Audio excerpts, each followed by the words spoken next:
One of nature's most destructive natural disaster, typhoon can cause extensive destruction, fatalities, and the interruption of essential services.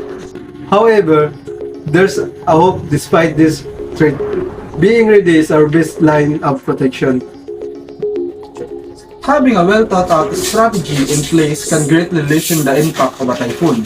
Disaster preparedness is not a job for emergency responders. It is a shared obligation on every individual, family, and community. Understanding what to do prior to, during, and the following typhoon is crucial. What to do before typhoon? One of the most common and effective ways is preparing an emergency bag. A go bag is a simple, low-cost, effective kit that's easy to bring when you need to leave your home, office, or car to evacuate because of a typhoon, fire, earthquake, or any emergency. This is why it's called a grab-and-go bag, lifeline kit, or emergency survival kit. Particularly, here are the must-have contents of your emergency go bag according to the Red Cross.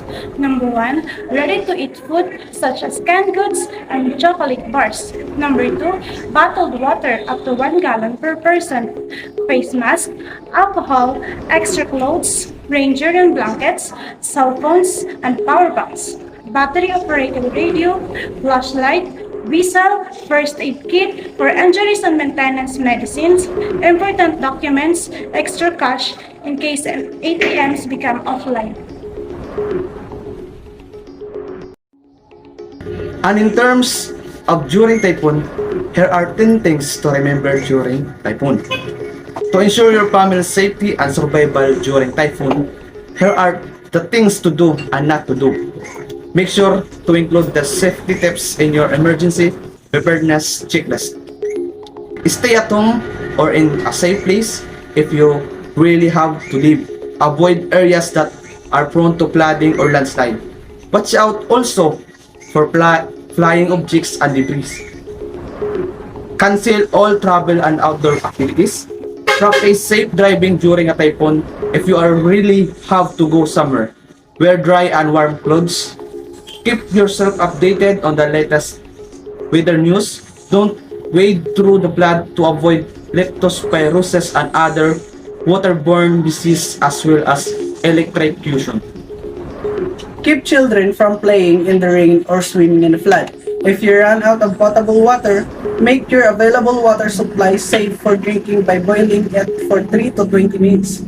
Keep all food and water containers covered and sealed. Keep candles and gas lamps out of reach of children and pets. Consult a doctor right away when your family members is sick or has symptoms of disease. Your preparedness for a typhoon extends until after the storm. You still have to watch out for any risks or dangers even when the worst is over. According to the Red Cross, it's crucial to be self-reliant during the first 3 days following a disaster. This is when water, electricity, and communication lines are usually non-existent. Here's a checklist of safety precautions you can refer during the aftermath of a typhoon in the Philippines.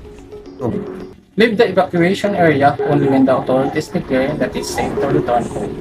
Assess the risk if your home was ruined by the typhoon. Check first if it's safe and stable before entering.